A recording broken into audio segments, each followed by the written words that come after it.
স্বাগত সকলকে গল্পকথার শ্রুতি পাঠ্যে। আজকের পর্বে আপনাদেরকে পাঠ করে শোনাবো চর্যাপদ থেকে 11, 12 এবং 13 সংখ্যক পদ তিনটি। প্রথমে পাঠ করছি 11 সংখ্যক পদটি। পুঁথি পৃষ্ঠা 18, রাগ পটমঞ্জরি, পদকর্তার নাম কৃষ্ণাচার্য পা। নারী শক্তি দৃঢ় ধরিও খট্টে, অনহা ডোমরো বাজোয়ে ধীর নাদে, কাহ্ন কাপালি যোগী পৈঠ অচারে, দেহন ওরি বিহরয়ে একাঁড়ে, আলি কালি ঘণ্টা নেওর চরণে, রবি শশী কুণ্ডল কিয় আভরণে, রাগ দেশ মোহ লাইও ছাড়, পরম মুখ লবয়ে মুক্তিহার, মারিও শাশু ননন্দ ঘরে শালি, মাও মারিও কাহ্ন ভইয়ে কবালি। পদটির বাচ্যার্থ হচ্ছে নারী শক্তিকে দৃঢ়ভাবে খাটে ধরা হলো, অনাহত ডমরু বীর নাদে বাজে, কাপালিক যোগে কাহ্ন যোগাচারে প্রবিষ্ট হয়ে দেহনগরীতে একাকারে বিহার করছেন। আলিকালিকে চরণের ঘণ্টা নূপুর এবং রবি শশীকে অর্থাৎ কর্ণের কুণ্ডলাভরণ করা হলো। রাগ দেশ মোহকে দগ্ধ করে তার খার অর্থাৎ ভস্মাবশেষ অঙ্গে লেপন করা হলো। পরম মোক্ষ মুক্তাহার পরা হলো। ঘরে শাশুড়ি ননদ ও শালীকে মারা হলো। মাকে অর্থাৎ মায়াকে মেরে কাহ্ন কাপালিক হলো।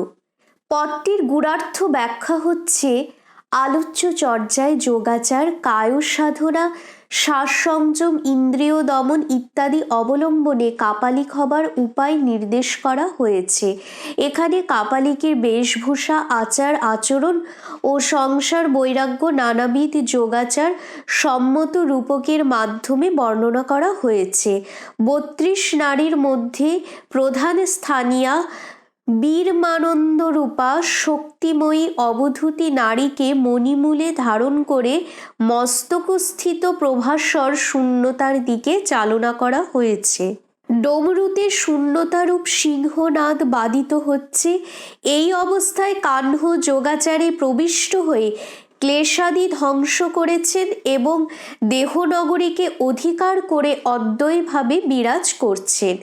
এই কায় সাধনায় তিনি আলিকালি বা লোকজ্ঞান ও লোকাভাস এবং রবি শশী বা গ্রাহ্য গ্রাহক ভাবকে পরিশুদ্ধ করে যথাক্রমে চরণের ঘণ্টা নূপুর ও কর্ণের কুণ্ডল করেছেন, অর্থাৎ সমস্ত দৈত্য জ্ঞানের উপর নিয়ন্ত্রণ বিস্তার করে তাদের ধ্বংস করেছেন। এছাড়া মহাসুখ রূপ বহ্নিতে রাগদেশ মোহকে দগ্ধ করে তাদের ভস্মাবশেষ অঙ্গে লিপ্ত করেছেন এবং পরম মোক্ষ রূপ মুক্তাহার পরিধান করে কাহ্ন তাঁর যোগীবেশ পূর্ণ করেছেন। তিনি শ্বাসরোধ করে নবনব আনন্দদায়ক ইন্দ্রিয় সমূহকে নিঃস্বভাবীকৃত করেছেন এবং প্রজ্ঞা ও উপায়ের অভিন্ন মিলনে মায়ারূপ অবিদ্যাকে ধ্বংস করে কাপালিক ক অর্থাৎ মহাসুখ পাল যোগ ইক অর্থাৎ মহাসুখ পালনের উপযোগী হয়েছেন।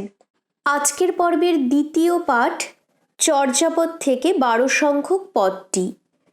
পুঁথি পৃষ্ঠা 19, রাগ ভৈরবী, পদকর্তার নাম কৃষ্ণপা।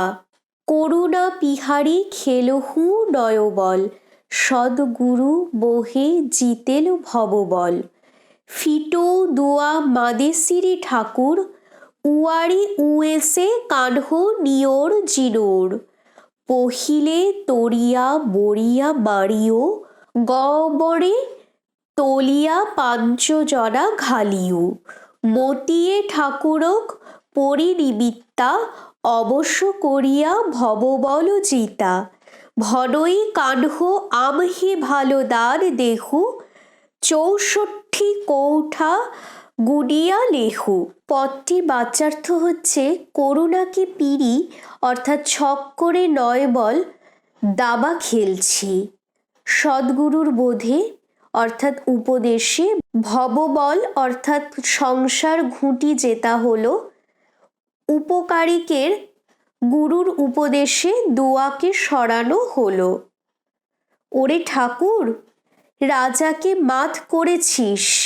কানহের নিকটে জিনপুর অর্থাৎ মহাসুখ ধাম। প্রথমে তুরে বরেকে মারা হলো। গজবর দিয়ে তুলে 5 জনকে ঘায়েল করা হলো।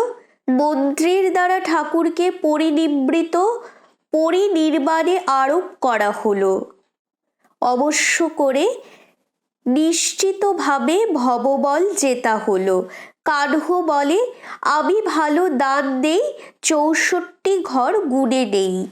12 সংখ্যক পদটির গূঢ়ার্থ ব্যাখ্যা হচ্ছে, আলোচ্য চর্যায় দাবা খেলার রূপকে সংসার মুক্তি ও মহাসুখ লাভের তত্ত্ব বর্ণিত হয়েছে। কানহ তাঁর সিদ্ধাবস্থার বর্ণনা করে বলেছেন যে চিত্তের সঙ্গে যুক্ত প্রকৃতি দোষসমূহ নিরাকৃত করে স্বাধিষ্ঠান বা স্বরূপে অবস্থিত করুণাময় চিত্তকে যেন পিঁড়ি বা ছকে পরিণত করে তিনি চতুর্থানন্দ বা সহজানন্দ রূপ দ্রুত ক্রিয়ায় ব্যাপৃত হয়েছেন। এই ক্রীড়ায় সদ্গুরুর উপদেশ তার সহায়। গুরুর উপদেশে তিনি ভববিকল্প রূপ ঘুঁটিকে অনায়াসে জয় করেছেন অর্থাৎ বিষয়াভাসকে ধ্বংস করেছেন। ফলে চিত্তের শূন্য, অতিশূন্য, মহাশূন্য ও সর্বশূন্য রূপ 4টি স্তরের মধ্যে প্রথমে শূন্য ও অতিশূন্য রূপ দুটি শূন্য ও পরে ঠাকুর অর্থাৎ তৃতীয় বা মহাশূন্য বিনষ্ট হয়েছে। অর্থাৎ উক্ত শূন্যত্রয়ের সঙ্গে দিবারাত্র মিলে মোট যে 160টি প্রকৃতি দোষ জড়িত থাকে সেগুলি দূরীভূত হয়েছে। কানহের চিত্ত এখন প্রকৃতি দোষ রহিত, প্রকৃতি প্রভাস্বর সর্বশূন্যে অধিষ্ঠিত। তাই জিনপুর বা মহাসুখ ধাম তার নিকটবর্তী মনে হচ্ছে। এই মহাসুখ লাভের উপায় পুনরায় ব্যাখ্যা করে কবি বলছেন যে প্রথমে তিনি চিত্তের 160 প্রকার প্রকৃতি দোষ দূর করে চিত্ত গজেন্দ্র অর্থাৎ সর্বশূন্যরূপ তথতা চিত্ত দ্বারা পঞ্চস্কন্ধাত্মক পঞ্চ বিষয়ের অহংকার মমকারাদি প্রত্যয়কে ধ্বংস করেছেন এবং পরে মতি বা প্রজ্ঞার দ্বারা ঠাকুর বা অবিদ্যা চিত্তকে পরিনির্বাণে আরোপ করেছেন অর্থাৎ দোষমুক্ত করেছেন এবং ঠাকুরকে অবশ করে অর্থাৎ অবিদ্যা চিত্তকে অচিত্ততায় লীন করে নিশ্চিতভাবে ভববল বা রূপাদি বিষয়াভাস বিনষ্ট করেছেন। তাই পরিশেষে বলছেন যে তার খেলার দান ভালো অর্থাৎ তার বিরমানন্দ সাধনা একান্তভাবে সাধন সম্মত, কেননা তিনি 64 দল বিশিষ্ট নির্মাণ চক্রে সচিত্তকে স্থির করে প্রকৃতি প্রভাসর রূপ সর্বশূন্যকে লাভ করেছেন। আজকের পর্বের তৃতীয় পাঠ চর্যাপদ থেকে 13 সংখ্যক পদটি, পুঁথি পৃষ্ঠা 20, রাগ কামদ, পদকর্তার নাম কৃষ্ণপা। তিসরণ নাবি কিয় অঠ কুমারী, নিয় দেহ করুণা শুন মেহিলি, তরিত্তা ভব জলধি জিম করি মাও শুইনা, বঝ মেরে তরঙ্গ মও বুনিয়া, পঞ্চ তথাগত কিয় কেরুয়াল, বাহ কায় কানহিল মায়া জাল, গন্ধ পরশ রস জৈষ তৈষ, নিত্য বিহুনে শুইনা জৈষ, চিয় কণ্ডহার সুরত মাঙ্গে, চলিল কানহ মহাসুহ সাঙ্গে। 13 সংখ্যক পদটির বাচ্যার্থ হচ্ছে, আটকে মেরে ত্রিশরণকে নৌকা করা হলো। এখন নিজ দেহ হলো করুণা অর্থাৎ পুরুষ এবং শূন্য হলো মহিলা। মায়া স্বপ্নের মতো এই ভবজলধি পার হওয়া গেল। স্রোতের মধ্যে আমি তরঙ্গ অর্থাৎ উল্লোল সুখ অর্থাৎ ঢেউয়ের দোলা অনুভব করলাম। পঞ্চ তথাগতকে নৌকার দাঁড় করা হলো কানহ কায়ে নৌকো বে মায়াজাল উত্তীর্ণ হও, অথবা পঞ্চ তথাগতকে নৌকার দাঁড় করে কানহ কায় নৌকা বে মায়াজাল পার হও। গন্ধ স্পর্শ রস যেমন তেমনি, নিদ্রা বিনা স্বপ্ন যেমন অস্তিত্বহীন, চিত্ত কর্ণধার শূন্যতা মাঙ্গে গোলুই মার্গে কানহ চলল মহাসুখ সঙ্গমে। পদটির গূঢ়ার্থ ব্যাখ্যা হচ্ছে, বর্তমান চর্যায় নৌযাত্রার রূপকে মহাসুখ সন্ধানের কথা বর্ণিত এই হয়েছে। অঠকুমারী পাঠ ধরলে ব্যাখ্যা নিম্নরূপ: কায় বাক চিত্ত ত্রিশরণ যেখানে লীন হয়, সেই মহাসুখ কায়কে নৌকা করায় নিজ দেহেই শূন্যতা ও করুণার অভেদ মিলন ঘটেছে। নিজের দেহেই শূন্যতা ও করুণার এই যুগলব্ধ রূপ দর্শন করে ৮ প্রকার বুদ্ধৈশ্চর্যাদি সুখ অনুভূত হচ্ছে। অঠক মারি পাঠ ধরলে স্কন্ধ ধাতু আয়তন ও পঞ্চেন্দ্রিয় ঘটিত অষ্টবিধ বিকল্পাত্মক জ্ঞান বিনাশ করে কায় বাক চিত্তের দ্বারা মহাসুখ কায়রূপ নৌকা নির্মাণ করা হয়েছে এবং কায়বাক চিত্তকে সামরস্যে অধিষ্ঠিত করে মহাসুখ লাভের উপযোগী করা হয়েছে। এই অবস্থায় সাধক নিজের দেহেই করুণা ও শূন্যতার যুগলব্ধ রূপ উপলব্ধি করেন।